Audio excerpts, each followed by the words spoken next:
수비적으로 봤을 때 요쪽으로 이제 킥을 결국 우리가 유도해냈다라고 했을 때는 김민재가 이 커버링을 갔을 때 김민재가 이거를 오른발로 따내면서 본인이 오른쪽에서 오른발로 뿌릴 수 있는 형태가 더 많이 만들어진다는 거죠.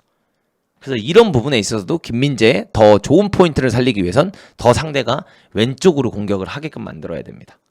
물론 상대의 강점이 왼쪽이에요. 그러니까 이게 어떻게 보면 왜 상대가 잘하는 쪽으로 공격을 하게 만들려고 하냐라고 저한테 여쭤보실 수도 있지만 저는 오히려 상대가 더 그쪽으로 집중해서 그쪽으로 오게 만들어서 오히려 상대가 우리가 그거를 우선점을 더 잡고 그리고 우리가 거기서 공을 땄을 때 이강인 쪽으로 더 공격을 쉽게 가져갈 수 있는 결국 상대의 수비수들이 이강인을 타이트하게 막으려고 하지만 이강인을 타이트하게 막지 못하는 타이밍 자체가 언제냐라고 했을 때가 바로 공수 전환 타이밍 때거든요. 그래서 저는 더 왼쪽으로 보내게끔 만드는 게 효과적일 것 같다라고 표현을 하고 싶습니다.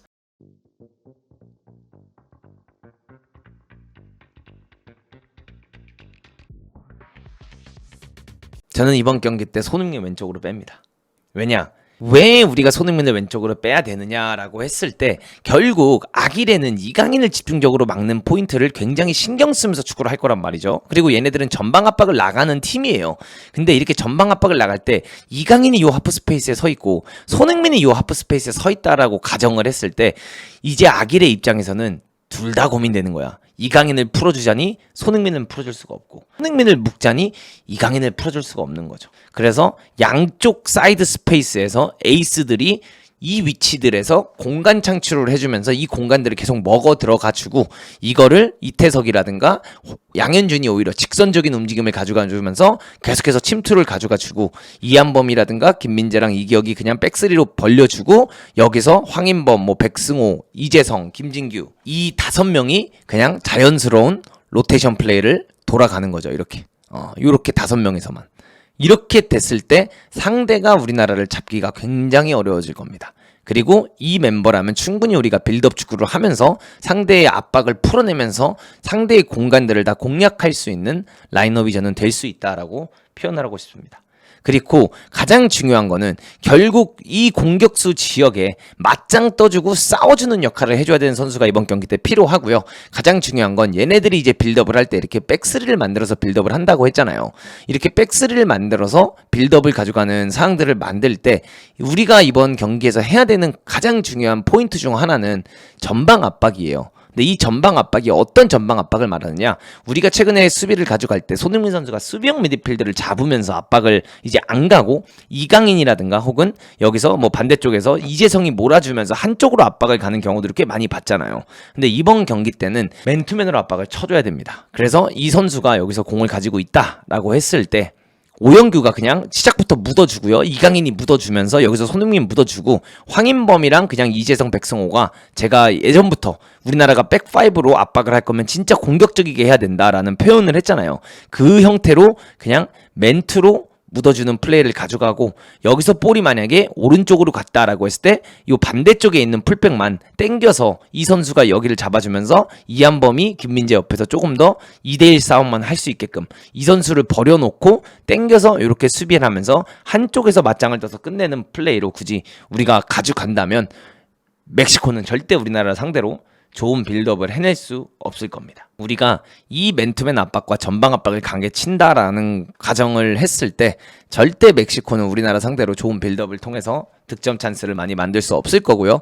멕시코가 여기서 점유를 못 가져가는 상황이 나온다라고 했을 땐 이거는 한국 경기가 되는 겁니다. 그리고 이제 가장 우리가 수비하면서 조심해야 되는 부분 중 하나는 우리가 지난 경기 때 봤던 것처럼 멕시코가 남아공의 압박을 칠 때도 실수하는 경향이 꽤나 많이 나왔어요. 그래서 여기서 예를 들어 오른쪽 센터백이 공을 잡고 있거나 왼쪽 센터백이 공을 잡고 있으면 얘네들이 결국 여기에 있는 라울 히메네스 보고 길게 때려놓거든요. 그래서 라울 히메네스를 보고 길게 때리면 이거를 이제 김민재가 맞짱을 뜨는 상황이 오잖아요. 히메네스한테 절대 안 질 거예요. 그래서 이거를 떨궈준 걸 예를 들어 여기서 그 퀴뇨네스라든가 구티에레스라든가 이런 선수들이 이 공을 잡아서 하프스페이스 침투를 한다든가 혹은 라울 히메네스가 여기서 센터백들이 공을 가지고 있으면 히메네스가 여기서 요런 움직임을 가져가서 요런 데다가 이제 때려놓는 걸 본인이 잡아가지고 여기서 이제 지켜주고 이거 뒤로 내줘가지고 이걸 통해서 뭐 패스 플레이로 만들어서 득점을 하려고 한다든가 이런 장면들이 많이 나오는 장면들을 볼 수가 있는데 김민재 선수가 있기 때문에 사실 이 부분적인 부분은 우리가 걱정을 할 필요는 없다라고 저는 생각을 합니다. 그래서 이거는 김민재가 충분히 가능한 선에서 컷이 될 거다라고 생각을 하고요. 우리가 이제 빌드업적이라는 면이라든가 압박하는 면에선 그냥 무조건 맨투맨을 치되 반대쪽 센터백이랑 풀백만 땡겨와서 여기서 우리가 숫자 싸움을 할 때 한 명만 더 많게끔 요것만 해준다면 상대방이 무언가를 해내기 어려울 거다라고 저는 표현을 하고 싶습니다. 그래서 요렇게 우리가 라인업 들고 나와서 전방 압박, 진짜 맞짱 전방 압박입니다. 이렇게 되면 우리가 앉을 거다라고 표현하고 싶고, 뭐 상대가 빌드업을 가져갈 때 이제 뭐 이렇게 포백을 만들어서 빌드업을 할 수도 있고, 이제 투볼란치를 내려쓰고 뭐 여기 이제 윙어 이렇게 서 있고 스트라이커 있고 뭐 공미 들어오면서 요런 식으로 이제 빌드업을 할 때는 할 수도 있고, 반대로 윙백이 나가주면서 뭐 요런 식으로 빌드업이 되는 경우들도 있겠죠. 뭐 이런 식으로 이제 빌드업이 되는 경우들도 있을 텐데, 이런 상태가 됐을 때도 골키퍼에서 압박을 시작할 때부터 저는 강하게 해줘야 된다고 생각을 해요. 근데 이거를 하면서 우리가 가장 저는 우리가 더 집중적으로 압박을 쳐주고 더 집중적으로 공략을 해야 되는 포인트는 왼쪽이라고 저는 생각이 듭니다.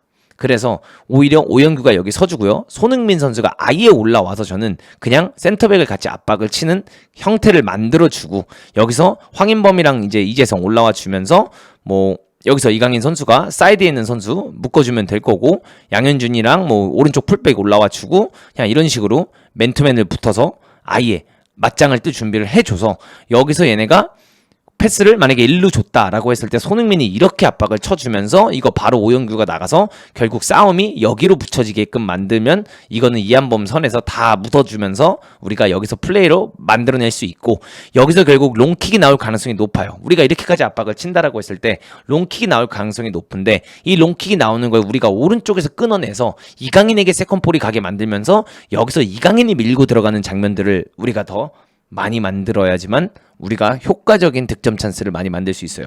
근데 우리가 반대로 여기서 이거를 반대쪽으로 간다 라고 해서 손흥민을 여기다 놔두고 오영규 올리고 이강인을 이렇게 올렸어. 그래서 우리가 애초에 빌드업을, 상대 빌드업 자체를 이렇게 해서 이강인이 압박을 쳐주면서 우리가 왼쪽으로 이렇게 가게 한다라고 했을 때, 결국 여기서 우리가 이제 손흥민 선수라든가 이태석 선수를 통해서 손흥민이 과하게 내려가거나 혹은 손흥민이 수비적으로 너무 많이 뛰는 형태를 만들면서 손흥민의 스피드까지 이용하기보다는, 그리고 이태석과 이기혁 쪽에서 수비적인 부분을 가져가기보다는 저는 오른쪽에서 맞짱을 떠서 이한범이 나가는 한이 있더라도, 그래서 얘네가 라울 히메네스에게 킥을 때려야 되면 이쪽으로 때리게 만들어서 김민재가 이렇게 따라가야 되는 입장에서 태클을 오른발로 할 수 있는 형태를 만들어주는 게 저는 훨씬 우리에게 유리하다라고 생각을 해요.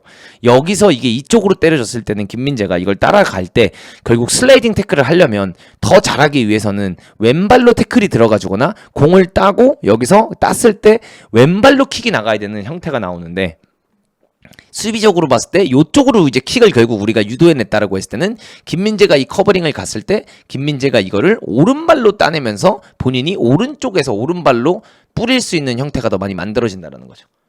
그래서 이런 부분에 있어서도 김민재의 더 좋은 포인트를 살리기 위해선 더 상대가 왼쪽으로 공격을 하게끔 만들어야 됩니다.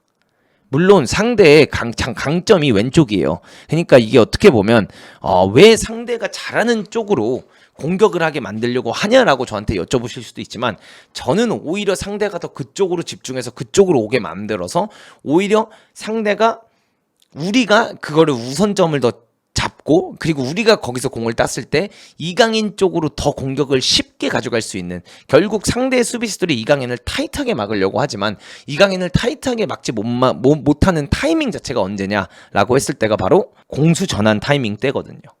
그래서 저는 더 왼쪽으로 보내게끔 만드는 게 효과적일 것 같다라고 표현을 하고 싶습니다. 그래서 이번 경기에서는 저는 오영규가 원톱으로 나와주면서 양쪽에 이제 손흥민, 이강인 선수가 나와주는 게 중요할 거라고 생각하고, 나머지는 거의 뭐 그대로 가주면서 이제 미드필더에 이재성이냐 백승호냐 김진규냐 요 중에 한 명 컨디션도 좋고 더 집중력이 좋은 선수를 써주면서 오른쪽에는 진짜 미친듯이 나갈 수 있는 선수 하나 갖다 놓으면 이강인도 살고 손흥민도 살고 그 선수까지 살면서 우리가 진짜 좋은 경기력을 펼칠 수 있다라고 표현을 하고 있습니다. 다만 우리가 이제 경기가 시작됐는데 우리나라 선수들이 라인을 내린다, 우리나라 선수들이 미들블록에 서서 기다리면서 수비를 가져간다 라고 한다면 저는 우리나라가 아무것도 못하고 진짜 질 가능성이 높다라고 생각합니다. 그래서 여기서 이제 가장 중요한 거, 여기서 우리가 진짜 가장 중요한 건 수비적으로 가는 게 아니라 더 공격적으로 가야 된다. 진짜 나가서 맞짱 떠야 돼요. 호주라든가 세르비아한테 공 돌리는 거 보면 얘네가 압박을 안 치잖아요. 멕시코가 2분 때, 3분 때 동안 편하게 공을 가지고 다니면서 계속 호주랑 세르비아가 옆으로만 움직이는 경우가 진짜 많아요. 근데 이렇게 옆으로만 움직이다 보면 진짜 힘들어지거든요. 그럴 때 결국 하프 스페이스 침투 우리가 놓치게 되는 거거든. 그래서 저는 오히려 앞에서부터 우리가 압박을 치면서 우리가 앞에서부터 압박을 쳤을 때 멕시코가 그 빌드업에서 실수를 분명히 많이 할 거고요. 그 다음에 우리가 앞에서부터 압박을 많이 치면 멕시코는 결국 킥 쪽으로 갈 텐데 그 킥 쪽으로 갈 때 이한범이라든가 김민재라든가 이기혁이 절대 걔네 쓰리톱한테 킥적인 면에서 헤딩 싸움을 질 것 같지 않아요. 네, 그렇기 때문에 저는 더 앞에서 압박을 가져가면서 우리가 오히려 더 공격적인 수비를 해주면서 우리 볼을 더 빨리 최대한 만드는 게 중요하다고 생각을 하고요. 반대로 멕시코가 이제 압박하는 부분을 바라보면 우리가 반대로 김승규만 잘 활용한다면 멕시코한테 공을 쉽게 돌려서 나올 수 있는 환경들이 많이 나올 거고요. 가장 중요한 것 중 하나는 이제 뭐 멕시코가 이제 압박을 쳐. 근데 뭐 김민재가 오른쪽에 있고 예를 들어 뭐 이기혁이 여기 있어. 그러면서 뭐 이한범이 뭐 이런 데 서 있다고 생각을 해볼게요. 요렇게 됐을 때 그 다음에 아니면 뭐 김승규까지 있으니까 요런 식으로 김승규를 쓰면서 백3를 만들 가능성이 높죠. 빌드업을 할 때. 그럼 우리 이제 미드필더 둘이 여기 이렇게 서 있을 거고 이태석이 양쪽에 벌리면 뭐 손흥민이 요런 공간에 들어갈 거고 그 다음에 오영규 여기 있고 이강인 여기 있고 양현준이 여기 있다라고 치면 결국 이 압박을 치러 나와요. 그러면서 양쪽 뭐 공미들이 이렇게 이제 들어와 있고 윙어들이 이제 풀백들을 잡으려고 이제 이렇게 올라올 텐데 결국 이렇게 이제 압박이 됐을 때 얘네도 이제 고민거리가 엄청나게 생기는 거야. 왜? 오영규가 일단 여기 있어. 그죠? 오영규 언제든지 뒷공간을 떼올 수 있는 선수야. 그럼 이렇게 됐을 때 히메네스가 예를 들어 김민재한테 압박을 나가. 그러면 여기서 김민재가 만약에 이 공을 김승규를 다시 줬다라고 하면 그 경기 보셔서 아시겠지만 예를 들어 남아공도 여기서 요 패스가 들어갔을 때 사실 얘가 여유가 엄청 많았어요. 그래서 얘가 여기서 이거 컨트롤만 잘해서 그냥 돌아섰으면 사실상 압박이 풀리는 장면이었거든요. 그래서 사실 이렇게 우리가 이제 빌드업 형태를 가져간다라고 했을 때 결국 얘네들도 숫자를 앞으로 올릴 수밖에 없는 환경이 나오는데 우리가 김승규가 있잖아. 그러면 얘네도 결국 얘는 또 이기혁을 잡아줘야 되기 때문에 어떻게 여기 올라올 수밖에 없는 형태가 될 거고 이렇게 되면 미드필더 둘이 얘네한테 붙을 수밖에 없는 상황이 되면서 결국 얘네들이 이제 고민이 생기는 거야. 야 잠깐만. 우리 이렇게 공격적으로 압박 치면 지금 뒤에서 결국 숫자 싸움이 안 된다. 왜? 지금 이렇게 봤을 때 5대4 상황 나오잖아. 그러니까 뭐야? 얘네 입장에서는 야 우리 미드필더 하나 내려야 돼. 라는 분명히 표현이 들어와. 그럼 미드필더 하나를 내릴 수밖에 없겠죠? 왜? 오영규를 1대1로 막을 수는 없으니까. 그럼 미드필더 하나를 내리는 순간 여기서 이 윙어가 김승규를 적극적으로 압박을 못하니까 얘가 결국 내려와서 백승호를 막아야 될 거고 이렇게 됐을 때는 결국 이기혁이 비게 되든 반대로 얘가 이렇게 올라와서 쓰리톱으로 압박을 친다라고 했을 때는 백승호가 비거나 이랬을 때 얘가 올라오게 된다면 김승규는 이강인으로 건널 수 있다라는 거지. 그리고 반대로 여기서 이강인이 뭐 이렇게 벌려주고 양현준이 뛴다고 했을 때 김승규는 요것도 볼 수가 있고요. 그리고 요렇게 만약에 되면서 오영규가 요런 갭으로 내려올 수도 있는 거고 반대로 오영규가 뒤에서 띄워주면서 얘네들을 핀포인트 해줄 때 손흥민이 이 공간에 들어와서 받을 수도 있고 그래서 손흥민과 이강인을 요 갭 둘에 놓는 순간 이제 아길의 입장에서는 수비하기가 곤란해지는 거죠. 손흥민이 가운데 있었다라고 하면은 그냥 원래 하던 대로 예를 들어 이강인에게 집중마크 하나를 붙이면서도 충분히 여기는 우리가 견제를 좀 덜 해도 된다라는 마인드로 이렇게 수비를 뭐 가져갈 수 있는 형태가 나올 수 있는데 이게 손흥민이 여기 서주면서 이강인이 여기 서 있으면은 결국 근데 골은 손흥민이 넣는데 야 이거 손흥민 어떻게 안 막아? 근데 손흥민 쪽으로 쏠리자니 야 강인이가 비잖아. 근데 강인이가 비니까 강인이 붙으려고 하면 야 근데 여기 진짜 양현준 개빠르잖아. 근데 이게 만약에 시찬이 형이야. 죽어나는 거예요 여러분들. 그러니까 여기 양현준이나 시찬이 형 들어오는 순간 이거 죽어날 수 있습니다 상대편. 그냥 여기서 김민재가 보고 건너는 패스 한 방으로 양현준이 이쪽 사이드를 황희찬이 이쪽 사이드를 털어줄 수가 있어요. 그래서 이렇게 둘이 서 있는 게 굉장히 중요하다라고 좀 표현을 하고 싶습니다. 그래서 이번 경기는 우리가 진짜 압박 강하게 해주면서 공격적인 형태 갖추고 들어간다라고 했을 때 충분히 우리가 좋은 경기력을 펼칠 수 있다라고 표현을 하고 싶고, 저는 김문환 선수를 굉장히 좋아하지만 저는 이번 경기 진짜 양현준 카드가 맞을 것 같아요. 양현준이 교체로 들어왔을 때도 그렇고, 양현준이 항상 이 백5에 뛸 때 오른쪽 윙백에 들어왔을 때 양현준의 폭발력 자체는 항상 보여줬었기 때문에 저는 진짜 저라면 진짜 양현준 씁니다. 오영규랑 양현준 저는 가져갈 것 같아요. 근데 이제 홍명보 감독님 성향상 김문환이 나올 가능성 혹은 서령과 나올 가능성이 높을 것 같다라고 생각은 하는데, 어쨌든 간에 홍명보 감독님이 조현우를 선발로 쓸 것 같은 느낌을 주면서 결국 김승규로 나왔고, 그죠? 그 다음에 옌스를 뭔가 쓸 것 같다라는 느낌을 주기 시작했다가 이태석으로 나온 거 보고, 이런 걸 보면은 나는 왠지 이번 때 양현준 쓰면서, 야 어차피 멕시코 홈인데 우리 어차피 살면서 2차전 이겨본 적 없어, 야 우리 공격적으로 가자, 뭔가 이 분위기로 나는 갈 것 같아. 여기서 우리가 울산의 HT 홍명보 감독은 되게 좀 안정적인 선택을 많이 하고 큰 변화를 주지 않지만, 대표팀의 홍명보 감독, 이번 대표팀의 홍명보 감독은 완전히 다른 모습을 보여주고 있기 때문에 나는 여기서 멕시코한테 우리가 홈에서 얻어맞는다고, 멕시코한테 우리가 진다고 해서 이건 비판받을 일 아니거든. 왜냐면 멕시코는 애초에 홈에서 강한 팀이기 때문에, 멕시코는 애초에 홈에서 크게 경기를 져본 적이 없는 팀이기 때문에 사실 두려워할 게 없다는 거야. 그래서 나는 오히려 이 자신감, 우리가 지금 역전승을 하면서 분위기 좋은 상태에서 이 자신감이 찼을 때 홍명보 감독님이 선수들에게, 야 이 5만 관중, 6만, 7만, 8만 관중 앞에서, 그리고 밖에 있는 10만 앞에서, 경기장 밖에 있는 이 멕시코 집 우리 나라에 들어와서 이 해발에서 우리가 진짜 좋은 경기력 펼치고 가자라는 마인드로 시원하게 받고 나올 것 같아요, 저는. 네. 전 그렇게 하고 나올 것 같아요, 이번 경기 때. 왜냐, 우리가 체코전 때 충분히 보여줄 걸 보여줬고, 지금 컨디션이라든가 분위기라든가 혹은 내가 봤을 때 대표팀의 지금 분위기는 굉장히 긍정적인 상태로 되어 있을 것 같아요. 그리고 결국 아기레 감독이 수비적인 감독이기 때문에 안전함을 굉장히 좋아해요. 지금 그 남아공이랑 경기 보신 분들 다 아시겠지만 멕시코가 왜 약해 보였던 줄 알아요? 남아공이 애매하게 압박을 쳤는데 그 애매하게 압박치는 남아공을 풀어내질 못했거든. 그리고 왜 그랬냐면 남아공이 가끔가다 압박을 쳤을 때 얘네가 당황을 해서 결국 킥을 길게 앞으로 내질렀어. 결국 뒤에서 실수하는 걸 원치 않아, 아기레는. 결국 뒤에서 공 가지고 너무 돌리려고 하다가 실수하기를 원치 않는 게 아기레 감독의 축구거든. 근데 그 애매한 남아공의 압박에도 얘네는 당황을 했었어요.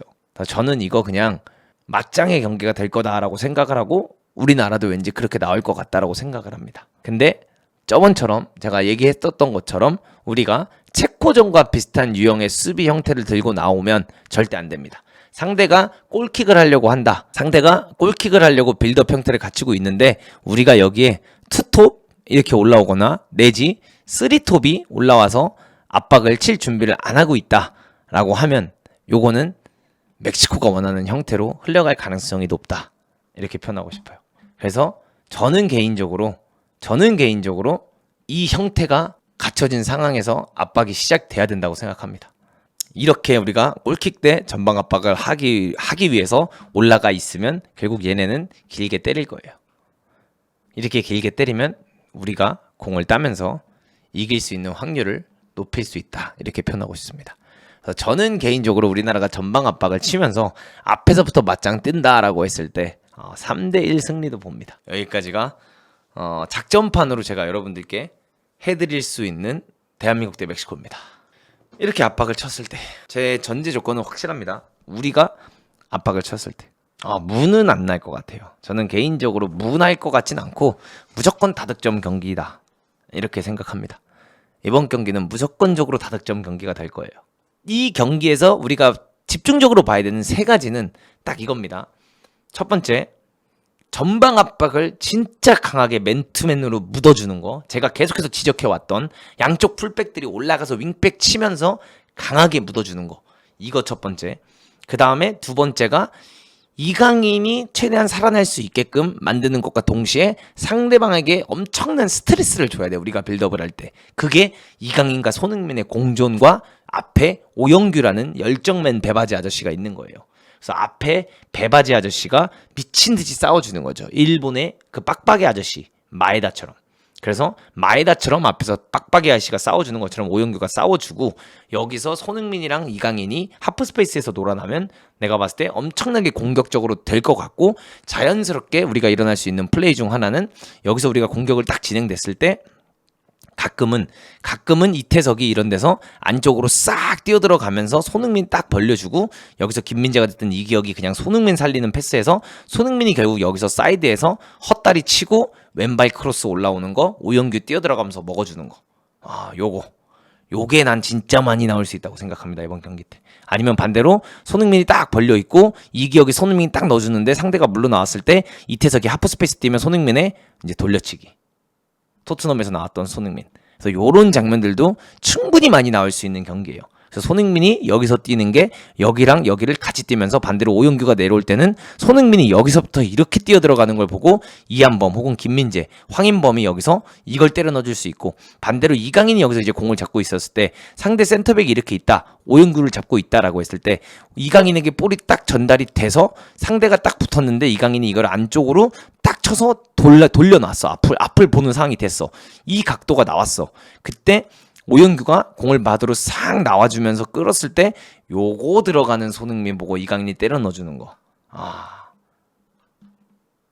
난 이거 된다 봅니다. 좌흥민이 나올 때가 됐습니다. 오탑의 좌흥민.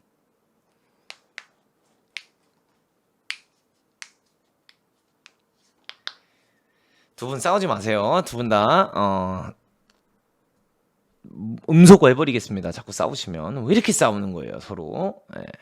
그래서 저는 좌흥민, 우강인, 탑평규 이렇게 나올 거다. 그리고 왜냐면 이번 경기는 좌흥민을 해야지만 손흥민의 에너지를 아끼면서 압박할 수가 있어요. 지금 우리나라 대표팀에서 가장 홍명보호가 배려해주는 선수 중 하나가 손흥민이었어. 손흥민의 체력을 압박할 때 최대한 아낄 수 있는 환경을 만들어주고, 그 아낄 수 있는 환경을 만들어주면서 공격을 할 때 손흥민이 스프린트를 많이 할 수 있는 환경을 만들어준 게 이번 경기였는데, 이번 경기 때는 손흥민이 스트라이커를 뛰게 되면 우리가 전방 압박을 친다는 가정하에 에너지를 너무 많이 써야 돼요, 압박할 때. 그거는 오영규로 해도 되는 부분이에요. 그리고 그거는 오영규가 더 잘할 수 있는 부분이고요.